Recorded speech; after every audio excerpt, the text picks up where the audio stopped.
listening to On the Couch with Carly. Carly's Couch is a safe space to talk. I'm a psychologist, but I'm not your pipe-smoking, tweed-wearing stereotype.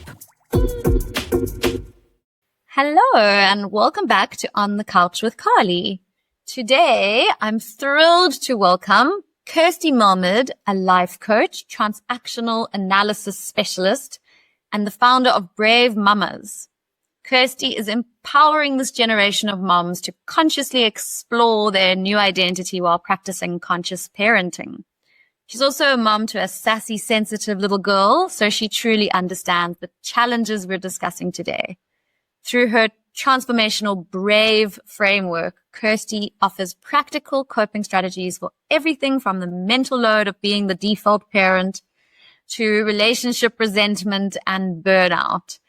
She's here today to talk about something so many of us navigate: mom communities and support groups, the good, the challenging, and what makes them truly helpful spaces for mothers. Welcome, Kirsty. Nice to have you on the couch. Thank you so much. I'm really excited to be here. So, just from listening to myself read that introduction, I'm thinking about so many of my clients, and I'm thinking about this sort of one topic that keeps coming up around being the default parent, but also about this idea of finding support. And so maybe you can just tell me a little bit about your history, your journey of becoming in this field, maybe your journey of becoming a mom and how that started. I don't know, just where did this all begin for you? Sure.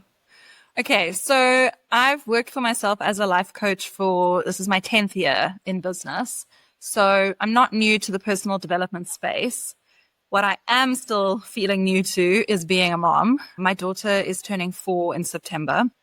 And so I always wanted to be a mom, and I knew that I always wanted to work with moms or children in some capacity. I was like, just this whole thing of motherhood I found fascinating. But when I became a mom, I really struggled. I had postpartum depression and anxiety, not even like super early days, like later on, later in that first year. And I was consumed with rage, resentment. I was burnt out, and I felt like a bit of a fraud because here I was trying to help people through my coaching when I felt like I was the one who was desperately in need of help. And so what ended up happening is somebody said to me, "Oh, I'm in this WhatsApp group. It's a mom group." And I hadn't heard of that. And she's like, "There's like 250 moms in there. And it's so great because you can ask questions if you're not sure about something. You can, let someone know if you're struggling and they'll support you, that kind of thing." So she said, "Come join the group."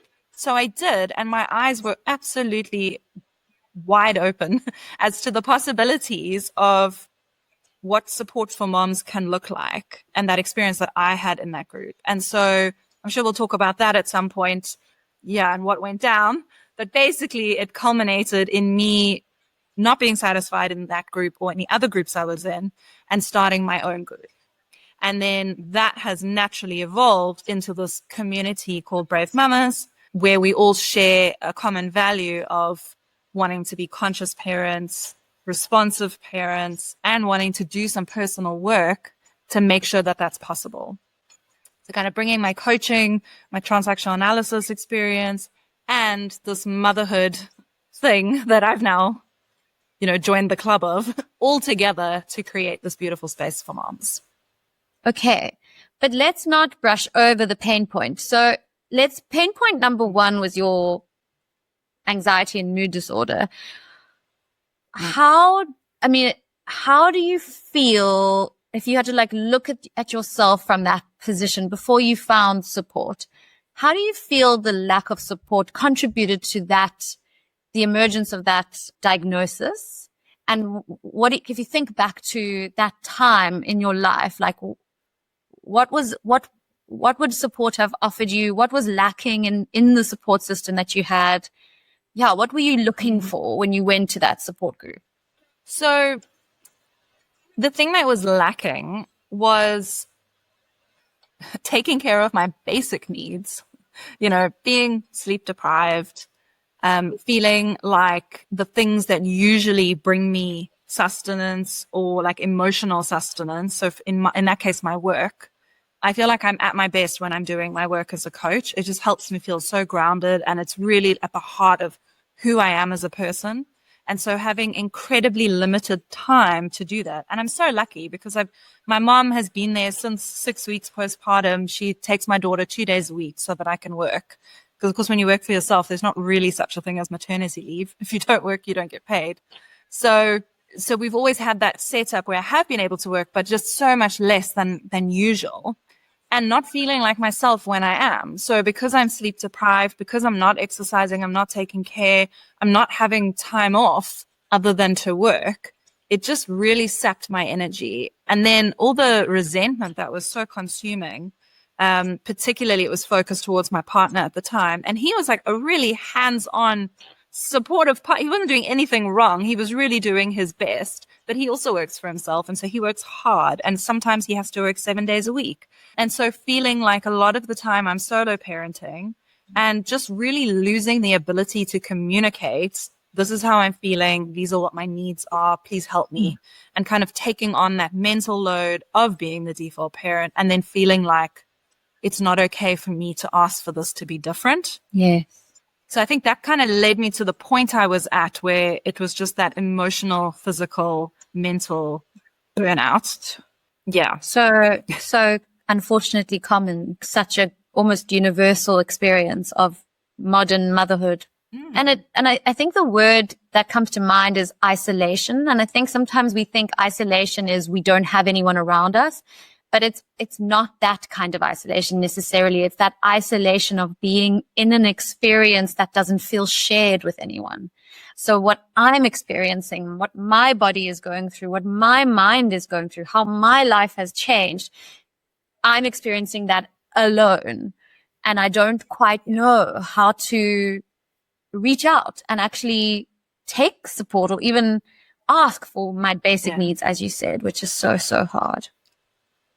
And with that added layer of being in a helping profession, feeling a sense of shame around, well, I should be able to cope. There's the key word that tells me the should of shame is like, I should be able to cope. I shouldn't need help. And so that made me take even longer to actually reach out and find it. And I did that primarily through therapy, but it was rediscovering a sense of purpose again, of being in that mom community, seeing the holes in it, seeing like the things that I thought I could do that so much better or differently. And then finding a feeling of purpose of like, ooh, I can reconnect with a part of me again that I haven't felt in a while. And I can really help these moms because I understand. I've just been through it. I mean, it's still coming out the other side as much as you can in motherhood. So that's my next question is, what were the holes? I mean, let's be honest. You don't have to out anyone, but when you found that group, I mean, there must have been aspects of it that were really helpful and not so helpful aspects.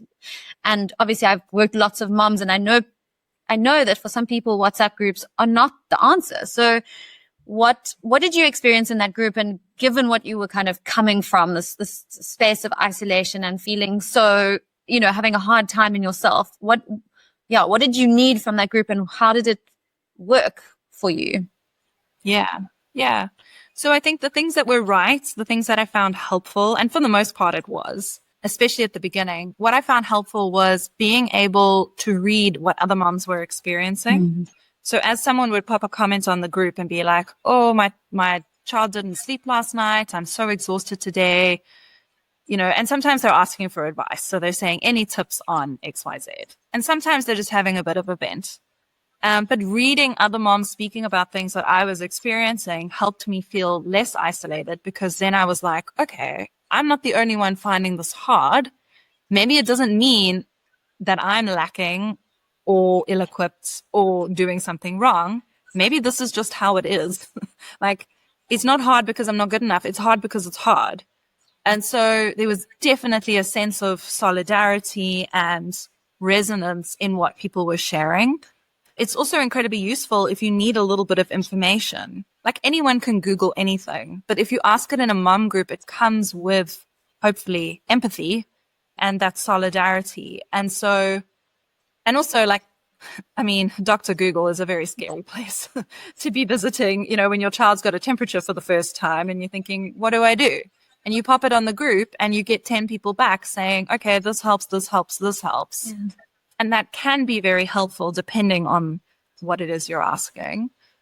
But on the flip side, that can also be one of the pitfalls is the misinformation that gets spread.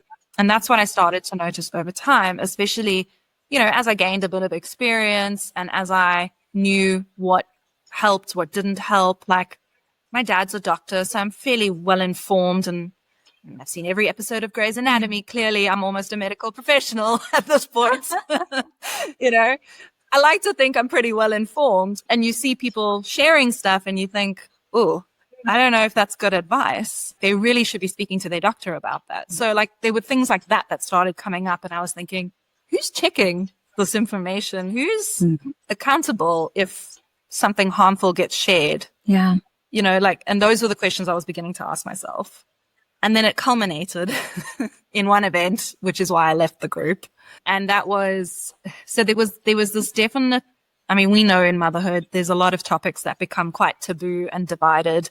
Do you do baby-led weaning? Do you do purees? Do you breastfeed? Do you bottle feed? There's always opposing screen time, no screen time. There's always things. But I think one of the most divisive topics is sleep and sleep training. So there was a group of moms that were really pro sleep training and cry it out and all of that. And then there was everyone else. And their voice was very strong. And I found it really triggering because I'm not pro sleep training and cry it out. If my child cries for me, I go to her. She has a need, I try and fulfill it. That's my style of parenting, my philosophy, my values. And I do believe everyone has the right to make their own choice. But being confronted with that, I found really triggering, especially at that point in my mental health journey. And what I found is it was disrupting my peace more and more every time I'd open the group and someone would say something about sleep. And then this faction of women would be like, just let them, I was so pleased. She only cried for 20 minutes last night. And I was like, 20 minutes? How do you? Gosh, I just couldn't even comprehend doing that. It's just so against how I do it. Anyway, and for the most part, I would stay quiet, but every now and then I'd offer an opposite point of view and be like, oh, well, this is what works for me. Use it, don't use it. So I gently challenge things. I'm quite a non-confrontational person. But in this specific issue, this person came on the group without any prompt or nothing. She just came on and said, I just want all the new moms to know, please don't rock your babies to sleep, because you're setting them up with habits and you're going to end up doing that for always and they'll never fall asleep by themselves. I was like, what? You're telling new moms who are at their most vulnerable that what they're probably naturally doing, because who doesn't naturally rock a baby? Even my partner, Garth, picked up one of my daughter's dolls the other day and started rocking it. And I was like, look at you, you're in baby mode. And it's such a natural thing to do. And I was like, you're telling these women who are so vulnerable right now that what they're doing is wrong.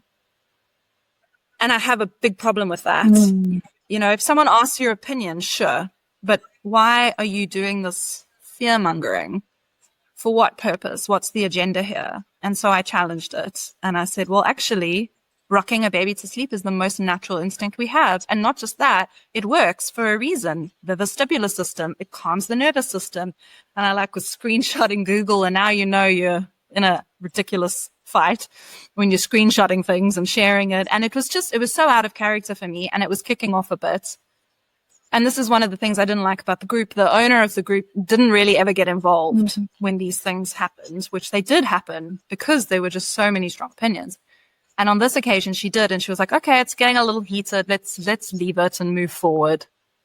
I thought, anyway, so I tried to stop. And the person who I had been in the argument with started private messaging me and having a go at me privately. And I was like, why? It felt like bullying. And I was like, we've been asked to let it go. Let it go. So I said to her, I'm really not interested in fighting with you. Just leave it. Anyway, and she continued to the point where I actually had to block her because she wouldn't let it go. And then in the group, I thought, you know what? This is not supporting me anymore. This is disrupting my peace. And at this point, what I really need is peace and support. And so I did a bit of a dramatic mic drop exit where I was like, moms, follow your instincts. Don't trust anyone who tells you not to. You know what's best for your baby. Do that. You know, lots of love to you. You're all amazing. I'm out. And I left because, yeah. But I felt so much better having done that. And what was so interesting is I actually had a whole group of moms private message me and say, we're so sad you're leaving. We always appreciate your point of view. We actually agree with what you were saying, but we were too scared to say so because it felt like we were going to be under attack if we did. Sure. And I was like, this is meant to be a supportive space. That's not support. That's not psychologically safe. That's toxic. If you're too scared to speak up in case somebody is now going to start attacking you in your DMs, like, that's not okay. Oh, sure. I mean, yeah, I think that really goes to speak to that, yeah, that the idea of these separate camps and that you're supposed to fit into one of them neatly. And then there's the us versus them sort of mentality, which is just, as you said, that's not how support feels. So, you know, we're not supposed to be looking at the other person in the same situation as us and going, you're doing it wrong. It's not helping anyone. And so it is such a pity, really, that that's how things went in a space where the kind of idea behind it is to support new moms by finding common ground, by finding a sense of us being in it together and, you know, that sort of sisterhood feeling. That doesn't feel like that. So like the intention and the sort of way it manifested were very different. Yeah, I think, and then so the owner of the group messaged me afterwards privately just to check in and be like, hey, that was like quite intense. Are you okay? Which I appreciated. And I said, do you want my feedback? Like, I'm a coach. I hold spaces for people. Do you want some feedback? And she said, sure. And I was like, you have to moderate the group. You can't just let it be the Wild West. It's your responsibility as the group owner to moderate the space and keep it safe. And I said, it's literally a handful of people that are creating this toxicity. And if people are messaging me privately and saying they're too afraid to offer their opinion because they're worried they're going to get bullied, you've got a problem in that group. And people at the source of that need to be dealt with. I said, otherwise it's just not a nice environment. And I said, and it's sad because generally I found it incredibly helpful and a wonderful space. It wasn't, I mean, it was mostly good. It was just that one thing. And every time sleep came up, Yeah. you know, anyway, I don't know if she took the advice on board or not, but I felt better having offered it. Given your experience and how sort of triggering it was, do you think that I mean, is an important part of the journey for how you got to where you are now? Like, I mean, tell me what happened then after this experience. I mean, it's a bit like the polarity thing, you know, you don't know what you do want until you know what you don't want. And so it definitely helped inform that for me. And then what was also so validating was all the messages I received from the other moms who were saying, like, we're really sad you're going. We valued your input. And I thought, that's so nice to hear after the space that I've been in where I'd kind of lost faith in being able to give valuable input, to hear that actually what I have to say does matter and it is helping. And so someone I knew who used to run Top Tots, Kirsten, she was starting like a postpartum meetups for moms where they would have a guest speaker come and speak about something. And she said to me, oh, you're a coach. Can't you come speak about something? So I was like, sure. I hadn't really tested that out in the mom space before, but I was like, yeah, let's talk about the mental load. You know, that's a thing. And I hadn't spoken about it before. And then when I went there, I had a little talk prepared and I did it. And as I was speaking, I watched everyone nod. And when you see people nod when you're speaking and you know that what you're saying is resonating with them, and then they were asking these questions and I found myself giving answers, it was like, oh, wow, that feels good. Not because I'm seeking to be like a guru or whatever, but I want to help people. And I know that I have this body of knowledge that is useful, specifically the transactional analysis. It's so useful. It's a social psychology. It looks at our beliefs and how we interact with people and in our relationships. It's just amazing. And yeah, anyway, so it kind of went from there where a few of those moms said, oh, you know, do you do this? What else can you give us, basically? So I said, well, why don't we start a monthly meetup where we talk about this? We talk about these different topics, these challenges that we're facing. And they were like, cool, count me in. And so we did. And once a month we'd meet and have a discussion topic. And after a few months, I was like, we really need to be in touch, not just once a month. Let's start a WhatsApp group. And I was very clear from the get-go, when I start this group, there needs to be shared values. So I was like, first and foremost, like, I don't want to spend time in my own WhatsApp group being triggered because someone's telling me to do quiet hour with my child. If they want to do that, that's fine. That's their choice. If they believe that's the best thing for them and their family, please go ahead and do it. It triggers me. I just can't. That disrupts my peace. So I was like, this group is for moms who value responsive parenting. We're an inclusive space. LGBTQIA, all are welcome. It's an inclusive space. There's not going to be any kind of bullying or hate speech or anything like that. And we are heart-led. We focus on mom. If you want advice on what to do when your child gets their first temperature, by all means ask for it. But it's not the purpose. The purpose is, I want to work on who am I inside this new identity. And how do I know what some of my needs are, and how do I start meeting those needs, and how do I be the mom that I know I want to be, but I'm struggling to be, and how do I have those difficult conversations with my partner? And so it was like all the things that I was really struggling with. I was like, that's the things I want to help moms with. And so it kind of just came together and created this space very organically. Amazing. That is amazing. So how long have you had that WhatsApp group? Is it still going today? Yeah. So the first iteration of the group, because we've had a couple of changes along the way, but the first iteration was probably about 2 years ago. And currently it's evolved into a paid membership group, which is a very small, intimate group where I give a lot more of my like content and knowledge and reflection stuff. And then there's the free community group, which is much bigger. Okay. Yeah. So anyone can join that as long as they agree to the group guidelines. They're welcome. Yes. Yeah. Wow. Okay. That's brilliant. And so say there's a mom listening right now, like, tell me why she should join. What would she get out of joining? What are some of the things you discuss? Yeah. What would be her sort of need that she would get met through joining? So my main mission has always been to build moms' inner resourcefulness. I want them to feel capable and confident, and I want them to feel supported. So like, that's at the heart of it. That's what they'll gain.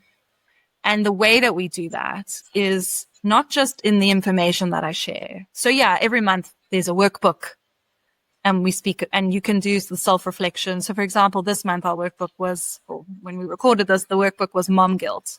And so they could go through a whole thing, which gives them information about what are some of the beliefs that are causing that mom guilt. What are some of the reflection questions, that things they can think about and make sense of. And here are some, tips for like what they could put into practice to start shifting that for themselves. So every month there's that resource available. Every month there's a meetup where they can come together in person and talk about these things. And we talk about the topic of the month. I share a little bit of information, but mostly what is useful, and this is like, it's not about what we talk about, it's the way we talk about it. It's a coaching styled conversation, which means everybody listens to everybody. Everybody is an expert in their own right. I'm not like the person there with all the right stuff. I'm learning while they're learning. It's a co-creative space. Everybody has wisdom to share. Everybody's voice matters. Everybody gets a turn to speak and share what their experience of the discussion topic is. And that, I think, is the true magic source, because that is the healing bit where you're being witnessed, you're being seen, you're being heard, you're being validated, and you're receiving, oh, when I went through that, this is what really helped me. And so everyone is feeling empowered to help each other. It's a deeply empathetic, beautiful space.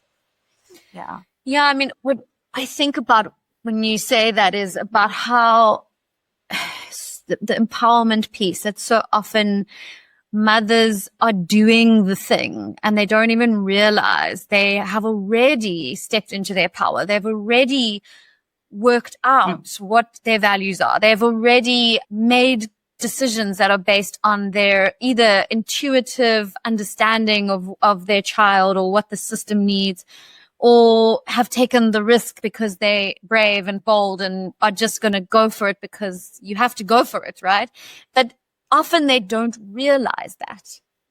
They don't actually have that. I mean, I remember how it felt for me as a very, very fresh mom, that it was like, it took a while before I could actually kind of look back on my journey and go like, oh, I've actually come a long way. I didn't even know I had these capacities, right? I didn't like it, almost like the capacity gets built in such a, I mean, it's a difficult time to become a mom. And so you don't have that faith in yourself. Sometimes it's even just expressing it, saying it out loud and having other people witness it, that then kind of like makes it real for you. You're like, oh, I actually am doing this thing I didn't know I was doing, you know? Yeah. Or even someone says something and somebody goes, wow, that was really brave. Yeah. And like, we don't take a moment to acknowledge ourselves or celebrate ourselves. And so in hearing somebody else give you that kind of feedback and recognition, it's so healing. Yeah. And then being in a space where it's safe to accept it. Yeah. Also, like, that actually brings tears to my eyes, because I'm like, that's just healing. Yeah. Yeah. And I think that piece of just seeing, yeah, it's interesting, the word brave. I think so much of what we do is brave, because in some ways it's trying something that you don't know yet is going to, we don't know. I think motherhood, there's such a notion of wanting to get it right, but I think getting it right is an elusive concept. There is no right. I mean, there's right for you and there's right for your child, and your dyad is different to everyone else. But at the same time, you've got to kind of gauge, am I in line with my values? Am I, like all the things you mentioned, working towards actually being the responsive, conscious parent that I'm saying I want to be? When I've lost my train of thought. But the idea is that to say that's brave, I can imagine no one ever thinks that of themselves, that actually, but all we really want to hear, I think, is just that, because it's difficult. It's not that it's our job to say to someone else, like, you did the right thing, you got it right. It's not that. It's like, you trusted yourself. You're putting one foot in front of the other. You're walking this journey, like, whether that is doing the right thing or not, it is still incredibly brave just to be in your position, in your role, and owning it, being in that role, saying, I am the mother in this situation. I mean, I think that's the scariest part, is that you are the mother. Like, when you start out, you're like, the buck ends with you. Wow. The ultimate responsibility. The responsibility. And I think that goes back to that isolation that you feel in the beginning, where you're like, if you're carrying this massive responsibility, but you're carrying it alone, that is so scary. And so just being in that space, that kind of environment of shared witnessing, even, it's that the responsibility is in some way shared, because they wouldn't let me do something dangerous, right? These people that I'm part of this community with, this community and this ethos of this community in particular, the fact that we all have these shared values is what holds us and makes it safe, because we're all then accountable for each other. And if we're all saying, well done, you like, you did the thing, it's such an acknowledgement. So yeah, I don't know. That sounds amazing to me. Yeah. Thank you. I'm so proud of it. And it's really, I think, being able to hold space for these moms, and to be honest, for myself too, like, I get as much as I give to the group. Like, it's just been so invaluable. But there was something I wanted to say on, now my mind's gone, around the power of these groups. Oh, I think moms are recognizing more and more that they need this community around them. And I know you did a podcast episode earlier on, which I listened to, which is what actually sparked me wanting to come on here and talk about this, because, and you said, like, the village doesn't really exist anymore. That whole notion of we have a village around us who supports us, like, that's actually just not how we live our lives anymore. And I feel like moms are creating that for themselves in these groups. Yeah. And I think that's beautiful and it's magical. And the only piece of advice I want to give to a mom who's seeking out a community is make sure it's a space that does feel truly supportive and safe, because it shouldn't be taking away your peace. It should be adding to it. And so there's so many like wonderful, so like, okay, there's what I've created for sure, but there's also like the Sprout ladies, you know, that have created their support group, which is just amazing, because it's not even just the support element. You're actually getting correct information, like the best information from actual professionals who know what they're talking about, which is so valuable. Yeah. You know, there's things like the Parent Hub that have like organized these weekly walks for moms, especially moms with babies, but any moms are welcome, pregnant with toddlers, whatever, who can meet weekly and go for a walk. So you're getting at the house, you're moving your body, you're chatting with other moms. Like, these are beautiful spaces where we can find our village and our tribe.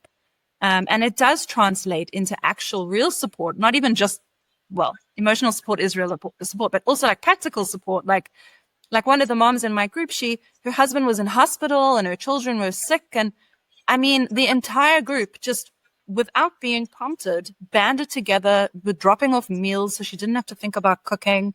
You know, someone once needed a maid and it was late at night and the baby's crying and the toddler's whining.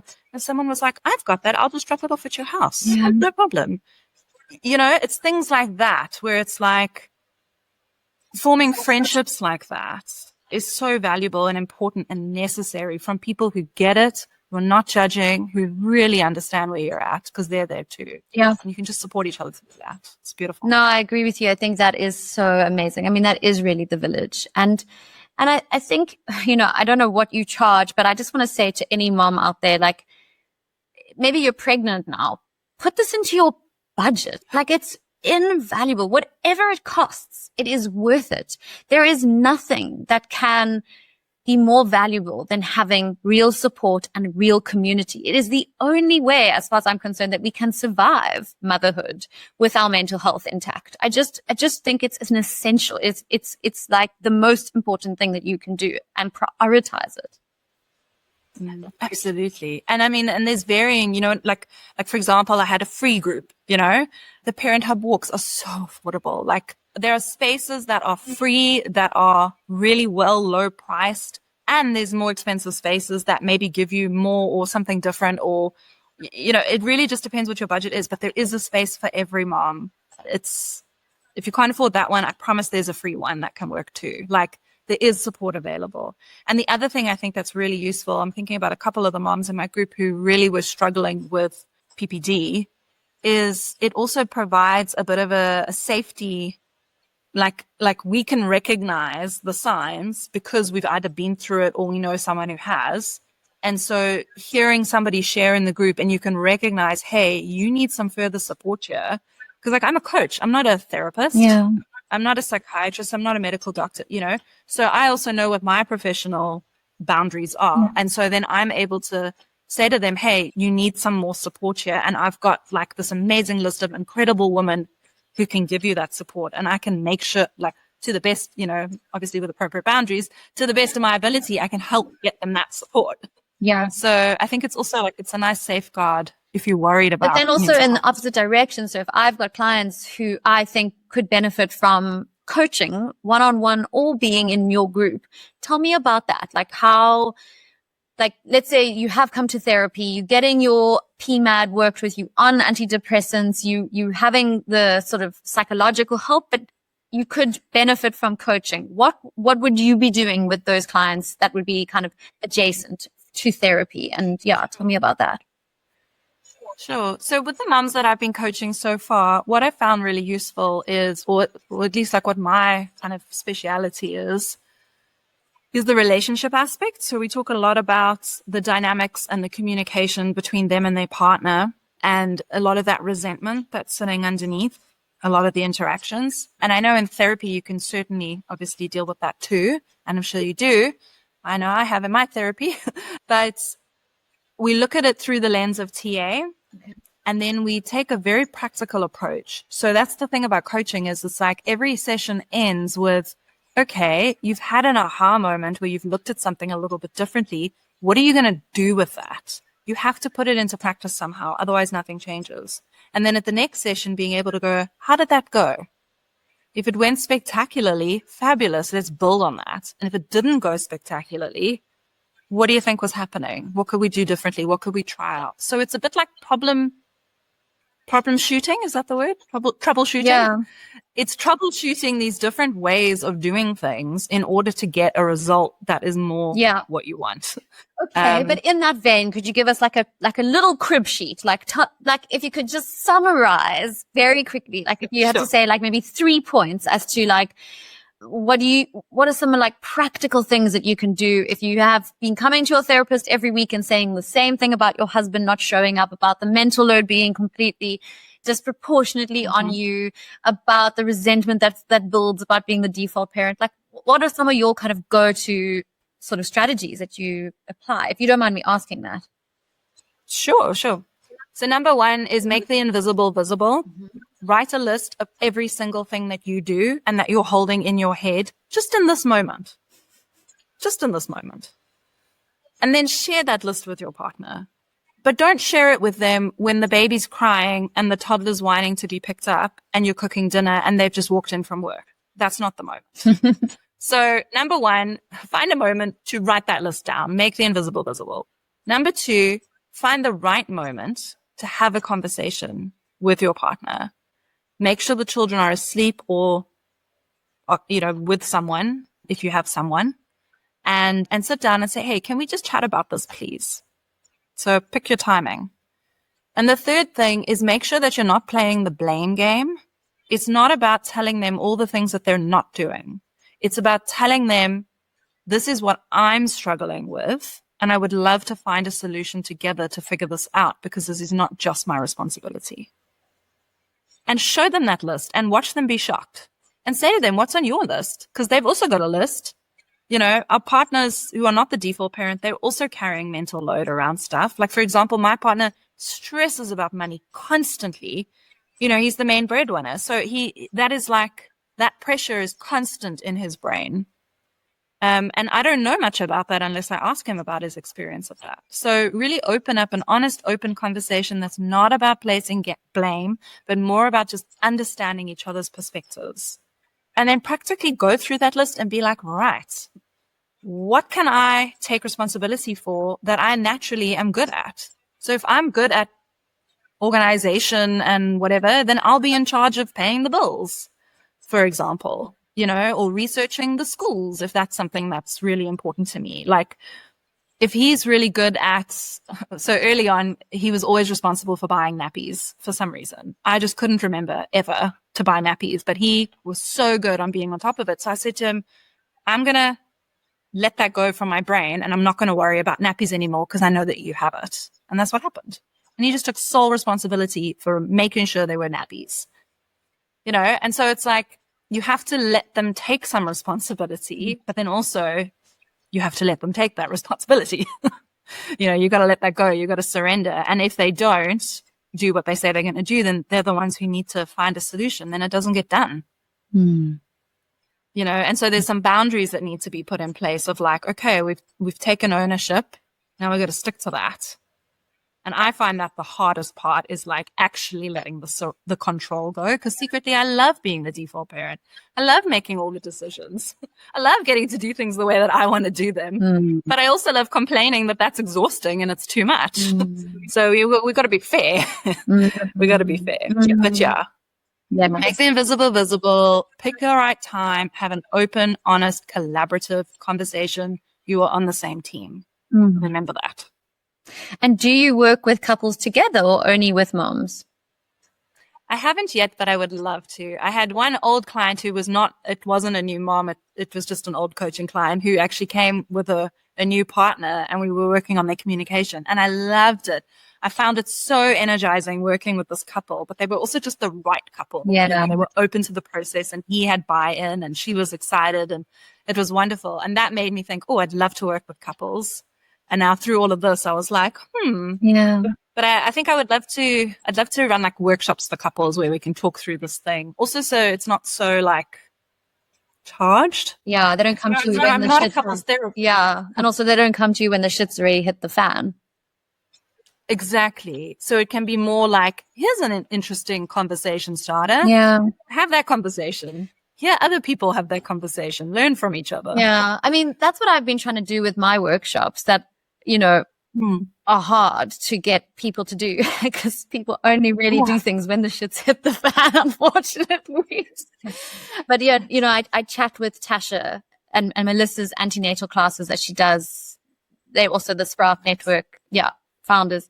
So I also chat with those parents and give them like a heads up on some of the conversations that I think they should be having. But I mean, it's almost like we're all identifying the same problems. We're all pretty sure what the solutions are. We still just have this massive gap around who's actually coming for help and who's actually prepared to take it on. You know what I mean? Well, that's the other thing is when you're pregnant, you're not thinking about a lot of the stuff. You're like, what am I going to do with the birth? How am I going to decorate the nursery that I'm probably never going to use if you end up co-sleeping, whatever, So it's like we're focusing, and you need to focus on some of the birth stuff, of course, and preparing for that. But what comes after? How do you safeguard your relationship for postpartum? How do you know, like you just, as much as you can try prepare for that, nothing prepares you for it. And so it's a difficult thing to do when you're wanting to prepare couples because you don't want to scare them. You don't want to be, you know what I mean? You don't want, it doesn't want to be fear-based, but I would love to just be like, have you had this conversation? Go think about it. Rather than, oh, by the way, you're going to end up hating each other and feeling like roommates for a while, Because that could be scary and you're excited. It's your first baby. Yeah. But maybe more for the second baby. You're like, oh, that was really hard last time. Let's do something differently this time. Yeah. And when people access your support, like through the groups or the WhatsApp groups, or whatever, do they get like a library of all the previous topics? So it sounds like you've probably had like 2 years worth of amazing topics. Like, have you kind of like put that somewhere? Is there like a database or something of these? It's all sitting on Google Drive. Slash a book to be written, maybe? Yeah, I know, right? My intention is to actually update my website, which doesn't even mention moms because that's how long ago I created the website.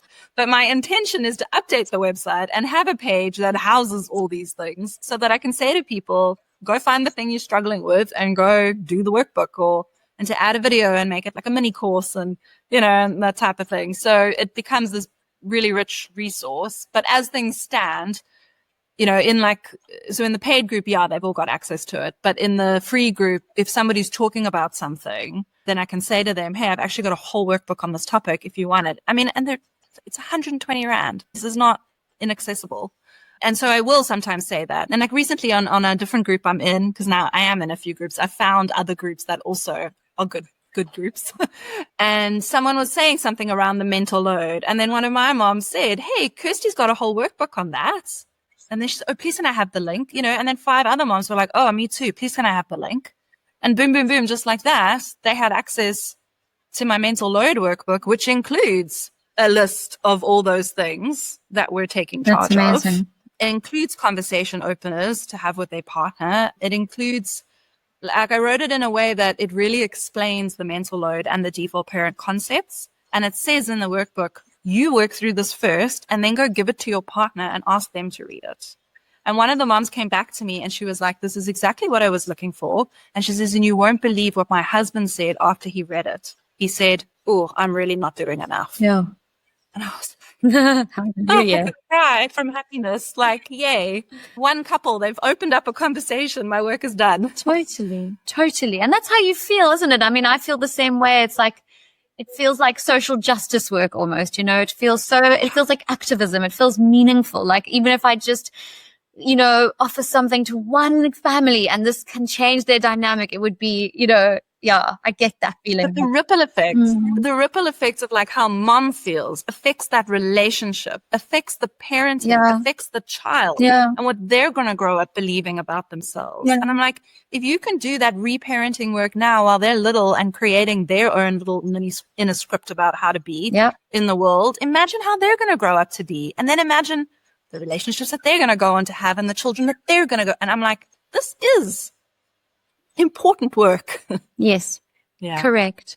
I mean, I was actually fantasizing yesterday about talking about exactly what you just said about how mom is sort of so vital and her health is so vital, because I was listening to this podcast that I published yesterday with Mayuri Govender Yonk, who had the most horrific experience in NICU. And I was just thinking about another part of me kind of wants to become an advocate for the way hospitals treat moms and how that sets up so much, that moms are treated so poorly, and that, being just from the start, it's just, the way we treat mothers and the messaging we're giving mothers about what their value is and how unimportant how they feel and what's okay, how okay they are is to this whole, and how wrong that is. And if these people are really truly interested in their, have the baby's interest at heart, then they cannot ignore the mother's interest. Like you don't have a baby without a mother. So to really I wish we could just like rework the whole system and start from scratch and just be like, let's come back to how central it is, how mother's mental health is central, that every system has to have that almost built in, sewn into their policy, that you just take care of mothers. Yes. But I honestly think it is heading in that direction. I mean, it's going very slowly because, we've got to dismantle the whole patriarchy and all of those current systems that are in place. But I honestly think it is heading in that direction, step by step, day by day, one mom at a time. Yeah. It is getting there, but it's such a mammoth. I mean, it's like our entire society has to change. Yeah. We're getting there. We're getting there. Okay. Well, that's quite hopeful. The other thought I had is about how since I became a mom, which was like 7 years ago, things have changed in terms of the idea of a postpartum support system. I mean, we didn't even think of that when we were, there was no such thing as I didn't even know what postpartum was. But now I know of actual professionals who are like going into moms' homes and like intervening and giving support and offering guidance, and like what you're doing around like the mental load and everything else. Like these are also supportive. And I was thinking about the other day because one of my clients was talking about she's not yet ready to wean, but she's kind of thinking about getting ready to wean, and we were talking about how hard that is. That just like, it's such isolated moment as a mother, because, the husband can weigh in and say, I think you should give up breastfeeding. I think we're done here, but it's not his call and it's no one else's call. But it's also so hard to have that be your call, and for it all to be kind of on you and in your body. The consequences of your decision happen inside of you in such an extreme way. And I just thought, we need to like extend support to mothers beyond just those early days postpartum. We need someone who's going to be there around, toddler teething and toddler meltdowns and weaning breastfeeding as in toddlerdom, and like starting school. Like, why don't we have support for moms on the first day of school?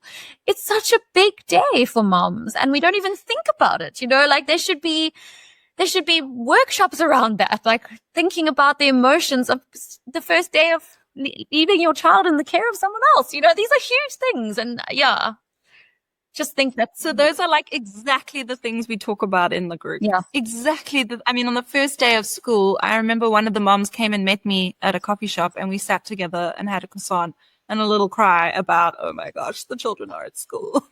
Are they okay? Are we okay?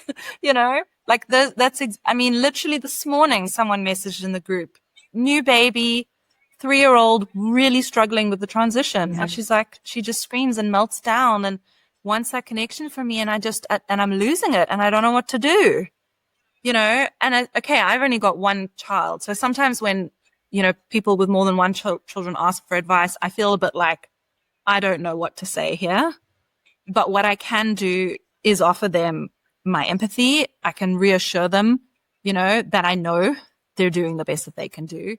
And I can offer my insight into how I deal with meltdowns, but of course I'm not doing it with baby on my boob, but still, but there are other moms in the group who do have more than one child, and I've been driving around today. I've been busy, and every now and then I look and somebody else has added like an essay of a response, just beautiful advice and support. And,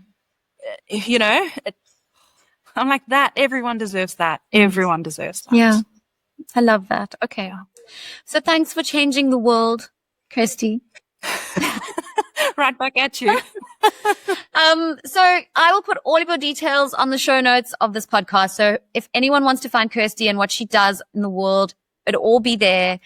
Thank you so much for your time, Kirsty. It was such a wonderful conversation. And yeah, I'm definitely going to keep referring people to your groups. I think that's brilliant the work you do. I love it. I love that idea that you keep showing up for moms in this way. It is invaluable. And maybe one day you'll be a relationship coach for parents. I mean, that'll be fantastic too.